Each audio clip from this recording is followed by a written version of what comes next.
ఒక దేవుడి గుళ్ళ మిగతా దేవుళ్ళ విగ్రహాలు చూస్తాం, కానీ ఇక్కడ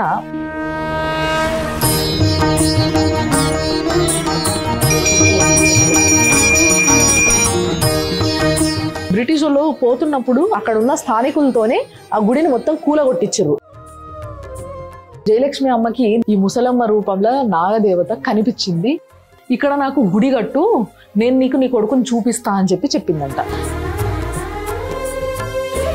అంటే ఎవరైతే ఆ గుడి కట్టడానికి అడ్డుపడ్డారో వాళ్ళే వచ్చి మళ్ళీ మొక్కుకోవడము. ఇక్కడ చాలా మంది దీన్ని గుడి అనరంట, గురుస్థానం అంటారంట.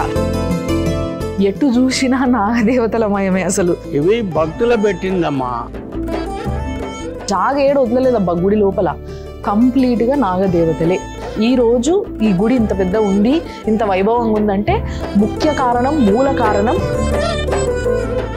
కీళ్ల నొప్పులు, ఊపిరితిత్తుల సమస్యలతో బాధపడుతున్నారా? ఆర్ఎన్సి super speciality hospital, Chintal, Quthbullapur. నమస్తే. 100 ఏళ్ల ఆలయం సనాతన వైభవానికి స్వాగతం. మరి సుమన్ టీవీలో ప్రతి వారం ఒక గుడి తిరిగి అక్కడ ఉన్న ఆ చరిత్ర గానీ లేకపోతే అక్కడ ఉన్న మహిమ గానీ చెప్తా ఉన్నా కదా. సో 100 ఏళ్లకు పైగానే అవుతున్న ఏవైతే స్వయంభూ విగ్రహాలు, గుళ్ళు ఉన్నాయో వాటన్నిటినీ మీ అందరికి చూపించే ప్రయత్నమే మన ప్రోగ్రామ్. మరి ఈ రోజు నేను తిరుమలగిరిలా ఏఓసీలా మిల్కా సింగ్ కాలనీ అని ఉందన్నమాట. దాని ఎదురుగానే, అంటే ఇది మిలిటరీ ఏరియా. సో వీళ్ళ క్వార్టర్స్ లో భాగంగా మిల్కా సింగ్ కాలనీ అని పెట్టిండ్రు. ఆ కాలనీకి ఆపోజిట్ లోనే ఓ పెద్ద కమాన్ కనిపిస్తుంది కదా నా వెనకాల మీకు. సో ఇక్కడ నిజంగా కూడా నాగదేవత సంచరిస్తుంది అన్న ఒక పేరు ఉన్నది. మరి ఏంది ఆ గుడి విశిష్టత ఏంది, అమ్మవారు ఎట్లుంటది, అన్ని ముచ్చట్లు నేను లోపల పోయినాక చెప్తారండి నాతో.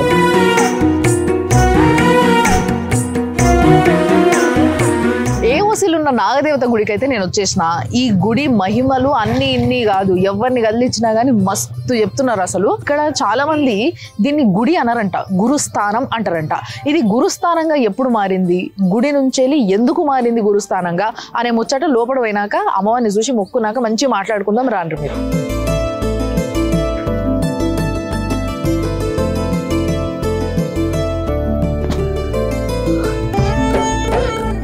ఓహో, అసలు మామూలుగా లేదు సార్, పెద్ద ఉంది చాలా గుడి. అంటే ఇది 100 ఏళ్ల గుడి. ఈ గుడి బ్రిటిషర్ల కాలం నుంచి ఉన్న గుడి. అండ్ అప్పుడు చాలా చిన్నగా ఉండేయంట గుడి. మెల్లగా మెల్లగా మెల్లగా అందరూ డోనట్స్ పెరిగి పెరిగి పెరిగి పెరిగి ఏకంగా ఇంత పెద్ద చేశారు గుడిని. అండ్ అటు ఇటు ఎటు చూసినా నాగదేవతల మయమే. అసలు చూడు, ఎట్టు తిరిగి చూసినా ఇదంతా మొత్తం అన్ని నాగదేవతలే. సో ఇట్లా పెళ్ళిళ్ళు కానోళ్ళు, పిల్లలు పుట్టనోళ్ళు, స్కిన్ డిజీజ్ ఉన్నోళ్ళు, ఇంట్లో ఎటువంటి సమస్య ఉన్నోళ్ళు అయినా సరే ఇట్లా నాగప్రతిష్ఠ, అంటే నాగదోషాలు ఉంటాయి, కాలసర్ప దోషాలు, ఇలాంటి దోషాలు వింటూ ఉంటాం మనం. ఇది చాలా కామన్, కుజ దోషము, ఇలాంటి దోషాలు ఉన్న వాళ్ళందరికీ కూడా నివారణ కోసం అని చెప్పేసి ఇట్లా ప్రతిష్టలు చేపిస్తారు అన్నట్టు. అట్లా ఎంతో మంది వచ్చి ఇక్కడ ప్రతిష్టలు చేయించుకొని అట్లా రకరకాలుగా అందరికి మంచి జరుగుతూ ఉంది కాబట్టి ఇన్ని నాగప్రతిష్టలు జరిగినాయి గుడి మొత్తంలో కూడా. ప్రతి అడుగుకి పడగ ఏదైతే ఉంటుందో ఆ పడగ లేనిది అసలు లేనే లేదు. ఇక్కడ శ్రీ సంతోషి మాత ఉందంట, చూద్దాం రండి. గుళ్ళకి రాగానే ఫస్ట్ లెఫ్ట్ సైడ్ లో సంతోషి మాత ఉన్నది. తర్వాత ఇక్కడ శ్రీ గురు దక్షిణామూర్తి అంట. దక్షిణామూర్తిని చూసి ఇంట్లో నుంచి బయలుదేరితే అంత శుభమే జరుగుతుంది అని చాగంటి గారు కూడా చెప్పిండ్రు, తెలుసు కదా. ఆ కొన నుంచి అసలు జాగ ఏడు వదలలేదబ్బా. గుడి లోపల కంప్లీట్ గా నాగదేవతలే.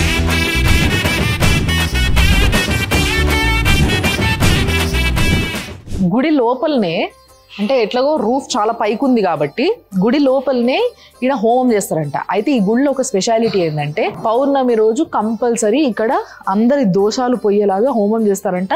అక్కడ గొప్పోళ్ళైనా పేదోళ్ళైనా ఎవరైనా సరే ఓన్లీ 1000 రూపాయలు కట్టచ్చు. ప్రతి ఒక్కళ్ళందరూ కూడా సామూహిక హోమం అన్నట్టు ఆ రోజు హోమం చేస్తారు నాగదేవతకి. హోమగుండం తర్వాత ఎదురుగానే ధ్వజస్తంభం ఉంది. బేసిక్గా ధ్వజస్తంభం అనగానే మనకు అన్ని గుళ్ళల్లో ధ్వజస్తంభం ఎట్లుంటుంది, మొత్తం అంతా కూడా ఈ పంచలోహాలు లేదా బంగారంతో చేయించింది. ఇట్లా రకరకాల స్ట్రక్చర్స్తోని పైన కూడా ఒక రకమైన స్ట్రక్చర్ ఉంటుంది, అది మనకు తెలుసు. కానీ ఇక్కడ ధ్వజస్తంభం మాత్రం చాలా డిఫరెంట్గా పైన, మొత్తం పైన ధ్వజస్తంభం పైన నాగదేవత ఉంది, నాగపడగ ఉందన్నట్టు. చుట్టుపక్కల కూడా అమ్మవారే ఉంది.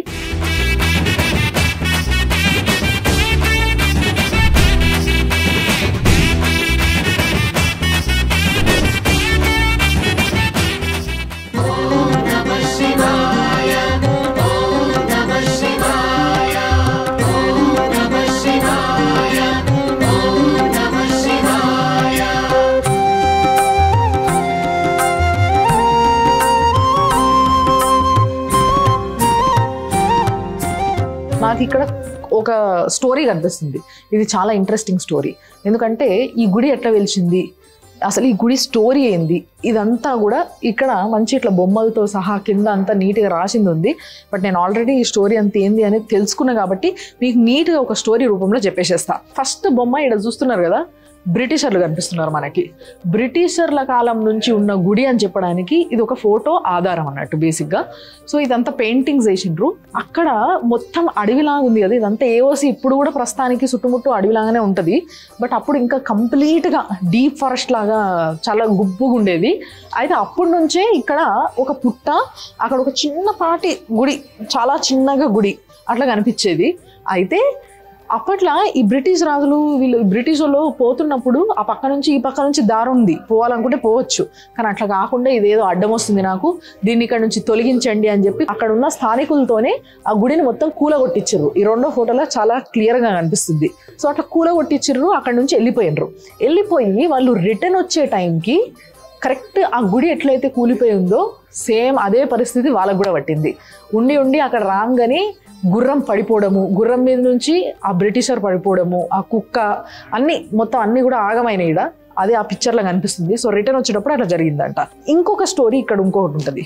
కింద చూసారు కదా, at the age of 7 years Shri Jayalakshmi అమ్మగారు had first darshan of goddesses Nagadevata అని కనిపిస్తుంది. మామూలుగా కుక్కలు పిల్లలను చూస్తేనే భయపడుతుంటారు కొందరు, కానీ ఈ జయలక్ష్మి అమ్మ ఎవరైతే ఉన్నారో ఆవిడే ఈ గుడి కట్టియడానికి, ఈ రోజు ఈ గుడి ఇంత పెద్ద ఉంది, ఇంత వైభవంగా ఉందంటే ముఖ్య కారణం, చిన్నపిల్లని చూస్తున్నారు కదా స్కర్ట్ టీషర్ట్ వేసుకొని, సో ఆమెనే జయలక్ష్మి అమ్మ అన్నట్టు. జయలక్ష్మి అమ్మకి మాత్రము ఏ నాగదేవతను అంటే ఏ నాగపామును చూసినా కూడా భయం వేసేది కాదంట. ఆమె ఎప్పుడు దాన్ని తరిమేది కాదంట, మొక్కేదంట. కానీ తల్లిదండ్రులు చూసి ఇదేందబ్బా ఏదో పిచ్చిలాగుంది, ఇట్లా పిల్లలందరూ భయపడుతుంటే ఈమె మాత్రం అసలు భయపడతలేదు అని చెప్పేసి చాలా చిన్న ఏజ్లోనే జయలక్ష్మి అమ్మకి ఇట్లయితే కాదు, ఇక్కడ నుంచి డైవర్ట్ చేయాల్సిందే అని చెప్పి పెళ్లి చేసేసారట. పెళ్ళైనప్పుడు ఇది ఫోటో అన్నట్టు. దాని తర్వాత ఏం జరిగింది అనేది మనకి నెక్స్ట్ ఫాలోయింగ్ ఉంది.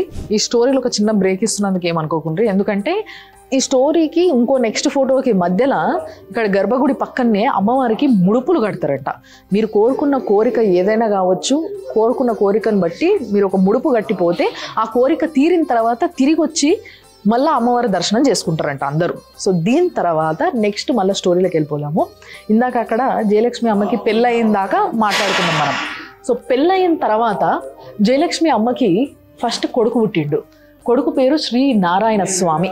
అర్థమైందా? ఇందాక ఓం నారాయణ శక్తి ఓం అని ఎందుకు రాసిండ్రు అని అంటే, ఆమె ఎవరైతే జయలక్ష్మి అమ్మ ఉందో ఆ అమ్మ వాళ్ళ కొడుకు నారాయణ స్వామి. బేసిక్గా చిన్నపిల్లలు ఎట్లుంటారు, ఆటలు పాటలు, స్కూలు, దోస్తులు, ఈ హంగామాలు ఉంటుండే. కానీ ఈ నారాయణ స్వామి అనే పిల్లోడు మాత్రము అట్లా కాకుండా భక్తి, దానము, ధర్మము, భక్తి, శ్రద్ధ, ఎప్పుడు చూసినా ఏదో ఒక మెడిటేషన్ చేయడము, ఇట్లాంటి అలవాట్లు ఎక్కువ ఉన్న కిడ్ అన్నట్టు. కానీ ఒకరోజు సడన్గా చాలా చిన్న ఏజ్లో, అంటే 9 సంవత్సరాల ఏజ్లో ఆ పిల్లోడు ఏ ప్రాబ్లమో తెలియకుండా చనిపోయిందంట. ఆ పిల్లోడే ఇక్కడ మనకు కనిపిస్తుంది కదా. సో నారాయణ స్వామి, ఆయన్నే నారాయణ స్వామి గారు చనిపోయిన ఫోటో అది. సో చనిపోయినప్పుడుది కూడా వేసిండ్రు. దాని తర్వాత జయలక్ష్మి అమ్మ డెఫినెట్లీ పెద్ద కొడుకు, తల్లికి చాలా కనెక్షన్ ఉంటుంది పెద్ద కొడుకుతోని. సో తన కొడుకు, తన కడుపున పుట్టిన కొడుకు చనిపోయిండు అన్న బాధతోని అసలు అమ్మవారిని నమ్మకపోవడము, నువ్వు నాకు ఇంత మోసం చేసినావు, నాకు ఒక కొడుకుని ఇచ్చి ఎందుకు ఇట్లా చేసినావు అని చెప్పి బాధపడ్డము, నేను బతకను అని చెప్పేసి ఆమె సిక్ అయిపోవడము, ఈ ఫొటోస్ అన్నీ ఇక్కడ కనిపిస్తున్నాయి. సో సిక్ అయిపోవడము, వాళ్ళ కొడుకు సమాధి దగ్గర పోయి కూర్చొని ఏడవడము ఆ పైన కనిపిస్తుంది. సో ఇట్లా మొత్తం డెఫినెట్లీ ఒక తల్లికి ఆ బాధ ఉంటుంది. ఆ బాధతోనే ఆమె ఆ బాధల మునిగి అట్లా అయిపోయింది. దాని తర్వాత ఒకరోజు సడన్గా జయలక్ష్మి అమ్మకి నాగదేవత కలలు వచ్చిందంట. ఒకరోజు కలలు వచ్చి, నీ పుత్రుడు ఎక్కడికో పోలేదమ్మా, నీ కొడుకు చనిపోయిందని నువ్వు బాధపడుతున్నావు కదా, నా దగ్గరికే చేరిండు, నా దగ్గరనే ఉన్నాడు. ఎందుకంటే జీవితం అంతా చాలా చిన్న ఏజ్ అయినా 9 years అయినా కూడా మెడిటేషన్లు, అమ్మవారి పూజలు, ధ్యానము, దానము ఇవిట్లోనే బతికిండు. కాబట్టి ఆయనకి అమ్మవారి దగ్గరికి పోయే అవకాశం దొరికింది. డైరెక్ట్ అమ్మవారి దగ్గరికి పోయిండు. అయితే అప్పుడు చెప్పిందంట ఏమని అంటే, జయలక్ష్మి అమ్మకి నేను ఇట్లా ఈ పలానా స్థానంలో ఉన్నా, ఇక్కడ నాకు గుడి కట్టు, నేను నీకు నీ కొడుకుని చూపిస్తా అని చెప్పిందంట. చెప్పిన మాట ప్రకారమే చాలాసార్లు ఇట్లా చనిపోయిన బిడ్డ కూడా దానం అడగడానికి ఇంటికి వచ్చిండంట. అట్లా ఇంటికి రావడము, కనిపించడము, ఆమెనే దానం వేయడము, అంతసేపట్లోనే మాయమైపోవడము, తల్లే నా దగ్గర ఉన్నాడు చూసినవా అని నిరూపించడానికి చేసిన ప్రయత్నం. అప్పుడు ఆమె నమ్మి ఓకే సరే అయితే నేను అమ్మవారి గుడి కడతా అని సంకల్పించుకున్నారు జయలక్ష్మి అమ్మ. సో సంకల్పించుకున్న తర్వాత ఇప్పుడు ఈ ఏరియా ఏదైతుందో ఏఓసి అంటే మొత్తం ఆర్మీ ఏరియా కాబట్టి మీకు కూడా తెలుసు, ఇప్పుడు కూడా ఆర్మీ ఏరియాలో ఓ చిన్న అంగుళం జాగా దొరకాలన్నా కూడా కష్టం. అసలు ఎవరికి జాగా ఇయ్యరు. అయినప్పటికీ ఎవ్వరు అడ్డం వచ్చినా, ఏమైనా ఎన్ని అడ్డంకులు వచ్చినా కానీ గుడి కట్టి తీరుతా అని గుడి కట్టడం మొదలుపెట్టిన ఏదైతే ఫోటో ఉందో అది ఇక్కడ కనిపిస్తుంది. ఇప్పుడు దాకా నేను చెప్తున్న జయలక్ష్మి అమ్మ విగ్రహాన్ని గుళ్ళ ఇట్లా లోపల పెట్టిండ్రు.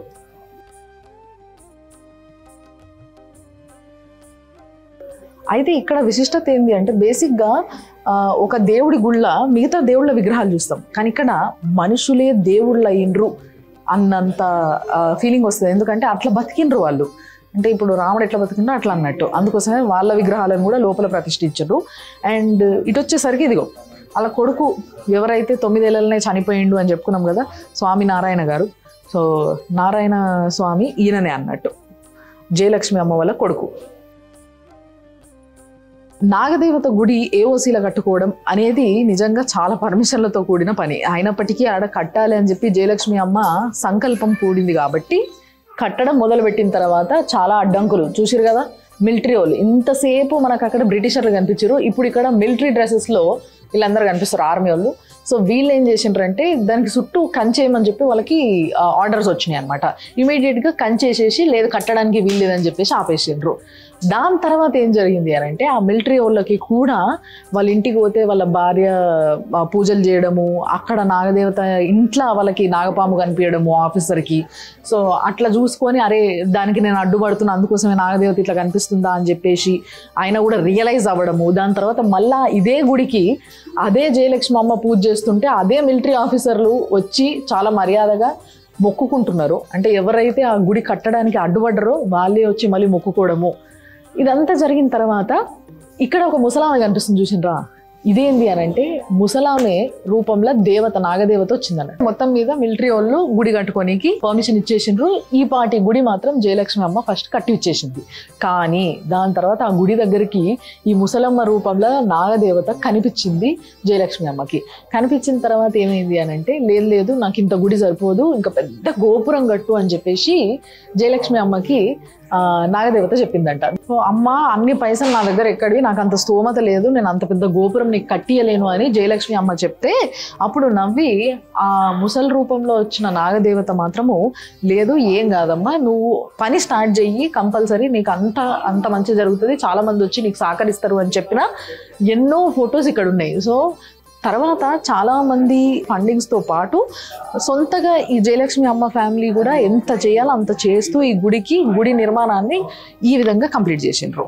సో ఇక్కడ కనిపిస్తున్న ఈ గుడి ఏదైతుందో చాలా భారీగా పెద్ద ఉంది. ఈ బయట సైడ్ ఇదంతా కూడా తర్వాత జయలక్ష్మి అమ్మ వాళ్ళ బిడ్డ శశికళ అమ్మ అని అంటారు. నాకు కూడా బాగా గుర్తు, నేను చాలా చిన్న ఉన్నప్పుడు ఒకసారి ఈ గుడికి వచ్చిన మా పిన్ని వాళ్ళతోని. వచ్చినప్పుడు శశికళ అమ్మ అప్పుడు ఇంకా ఆమె బ్రతికుండే. సో ఆమె ఇక్కడ కూర్చొని చాలా విషయాలు చెప్తా ఉంటుండే. అంటే ఎట్లుంటుండే అంటే ఫర్ ఎగ్జాంపుల్ ఎవరింట్లోనే ఏదన్నా చిన్న వస్తువు పోయింది అంటే ఆ విషయం గురించి కూడా చెప్పేదన్నట్టు. మన పూర్వీకులు తెలుసో తెలియకనో చిన్న చిన్న తప్పులు అంటే నాగపాముల్ని చంపడము, లేకపోతే వాటిని తొక్కడము, ఇలాంటివి ఏమైనా చేసినప్పుడు లేకపోతే వాటికి అంటే నాగపాములకి మన వల్ల లేదా మన పూర్వీకుల వల్ల తెలుసో తెలియక జరిగిన నష్టమో వాళ్ళ ప్రాణ నష్టం ఏదో ఒకటి జరిగి ఉంటుంది కదా, దాని వల్ల వచ్చే దోషాలే ఈ కాలసర్ప దోషాలు. సో అలాంటి దోషాలు ఉన్న వాళ్ళందరూ ఇట్లా ప్రతిష్టలు చేసారు అన్నట్టు. చాలా ఇంపార్టెంట్ పాయింట్ ఒకటి ఉంది, చాలా పవిత్రమైన జాగా ఈడ నా లెఫ్ట్ సైడ్లో కనిపిస్తుంది చూసారు కదా.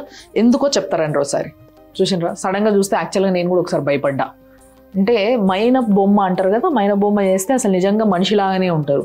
ఇట్లా సడన్గా కిటికీలకి వెళ్ళి చూసి నేను ఎవరో కూర్చున్నారబ్బా అని భయపడ్డా. కానీ అది జయలక్ష్మి అమ్మనే. లోపల కూర్చున్నది.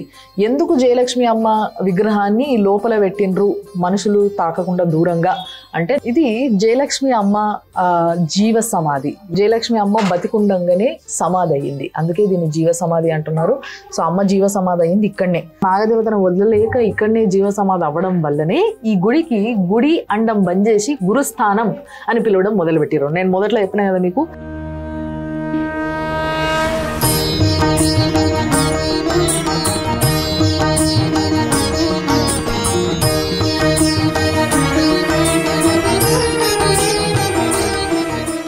సో అమ్మవారి గర్భగుడి ఎదురుగున్నా నేను. ఇక్కడ నాగదేవత గుడి ఏదైతే గర్భగుడి ఉందో లోపల కింద పుట్టుంది, కానీ ముఖ్యంగా ఫస్ట్ మనం పైన చూడాలి ఇక. ఎందుకంటే నాగదేవత అటు పక్కనేమో శ్రీ శ్రీ శ్రీ జయలక్ష్మి అమ్మవారు ఉంది. అంటే ఈ గుడిని కట్టించింది ఆమెనే, ఆమె జీవ సమాధి అయ్యింది కూడా ఈ వెనకాలనే. అండ్ వాళ్ళ కొడుకు కూడా చిన్న ఉన్నప్పటి నుంచే చెప్పిన కదా నేను స్టోరీలో భాగంగా, చిన్న ఉన్నప్పటి నుంచి అమ్మవారి ధ్యానంలో ఉన్న వ్యక్తి. ఆయన చిన్న ఏజ్లోనే చనిపోయిండ్రు, ఆయన నారాయణ స్వామి వారు. సో ఆయనది కూడా విగ్రహము ఇక్కడ పెట్టిరాను. అంటే బేసిక్గా భక్తుల విగ్రహాన్ని అమ్మవారు విగ్రహంతో కలిపి మరీ పూజిస్తున్న ఏకైక గుడి ఇదే అని చెప్పుకోవచ్చు మనం. ఇప్పుడు చూద్దాం బాగా లోపల. మీకు గర్భగుళ్ళ అమ్మవారు ఎట్లా కనిపిస్తుందో చాలా దగ్గర నుంచి చూపియబోతున్నా నేను.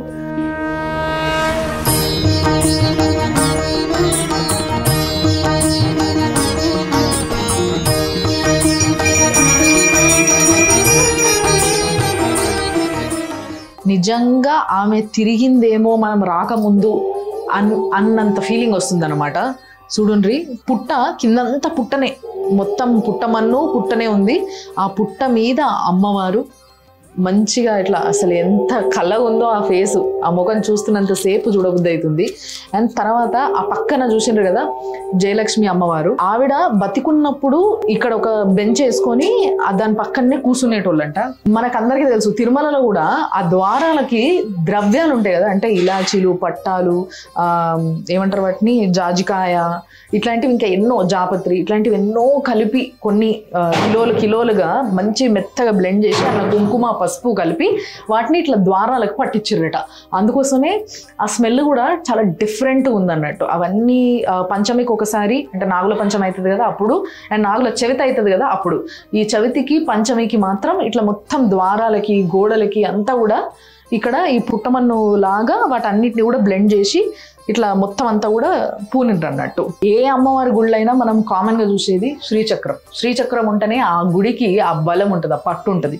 సో ఆ శ్రీచక్రం ఇక్కడ ఉంది, చూసిండ్రు కదా.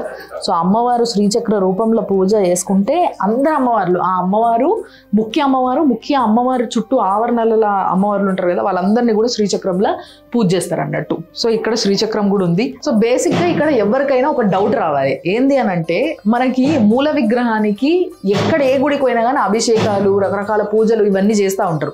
మరి ఇక్కడ చెయ్యరా? ఎందుకంటే కింద మొత్తం పుట్టుంది కదా, మరి పాలు నీళ్లు వస్తే తడైపోతుంది కదా, అదంతా కూడా ఇట్లా కృంగిపోతుంది కదా మట్టి అని చెప్పేసి ఎవరికైనా డౌట్ వస్తుంది. అందుకోసమే అది మూల విరాట్ అయితే, అంటే అది విగ్రహం అయితే, మూల అమ్మవారి విగ్రహం ఇక్కడ ఉంది లోపలనే. విగ్రహము ఈ లోపలనే ఈ అమ్మవారి విగ్రహం ఇక్కడ ప్రతిష్ఠించారు. ఈ అమ్మవారికి రెగ్యులర్గా అభిషేకాలు, నైవేద్యాలు, ఇలాంటి పూజలన్నీ కూడా ఇక్కడ కూడా జరుపుతారు అన్నట్టు. సేమ్ అక్కడ ఇక్కడ, బట్ ఇక్కడ అభిషేకం స్పెషల్లీ ఈ అమ్మవారికి చేస్తారు. మరి తిరుమలగిరి దగ్గర ఉన్న ఈ నాగదేవత గుడి విశిష్టత గురించి ఇంతసేపు నా మాటలలో విన్నారు కదా, కానీ ఎంత నేను చెప్పినా ఈ గుళ్ళ స్వయంగా ఇక్కడనే ఉండి ఎంతో మంది భక్తుల్ని కొన్ని సంవత్సరాలుగా చూస్తున్న వ్యక్తి చెప్పడం వేరేలా ఉంటది.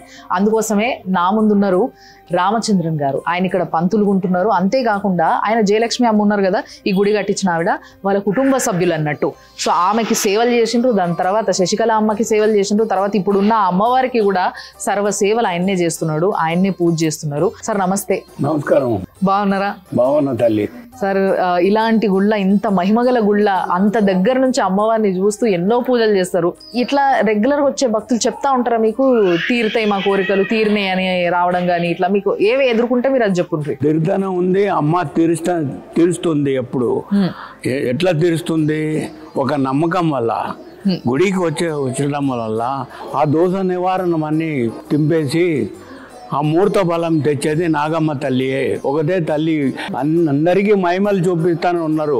మీకు తెలిసినటువంటి విషయము, గుడి నిండా మొత్తం నాగదేవతల విగ్రహాలే ఉన్నాయి.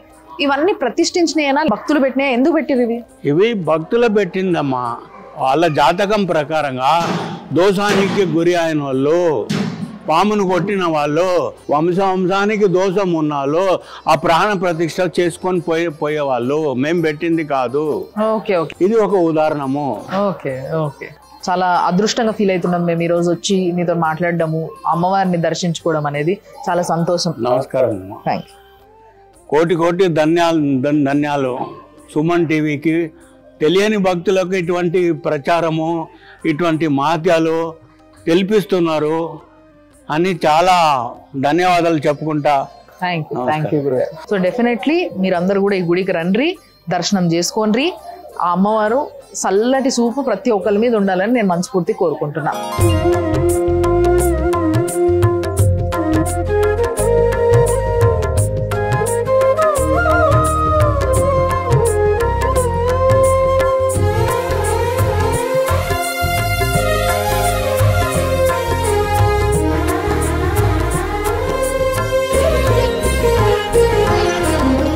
సో ఇది గుడి విశిష్టత చూసినారు కదా.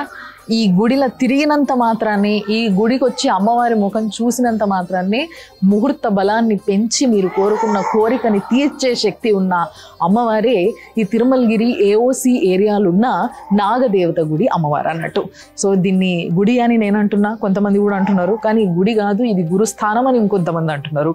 కాబట్టి గురు బలం చాలా ఇంపార్టెంట్, కాబట్టి గురువు యొక్క దీవెన చాలా ఇంపార్టెంట్. కాబట్టి అటు గురువు ఇటు నాగదేవత ఇద్దరి దర్శనాన్ని చేసుకోవచ్చు ఇడికి వస్తే. కాబట్టి ఇది ఈ వారం మన 100 ఏళ్ల ఆలయం సనాతన వైభవం. కాబట్టి మళ్ళొచ్చే వారం ఇంకొక గుడితో కలుద్దాం. మీరు అప్పటి వరకు చూస్తూనే ఉండండి సుమన్ టీవీ.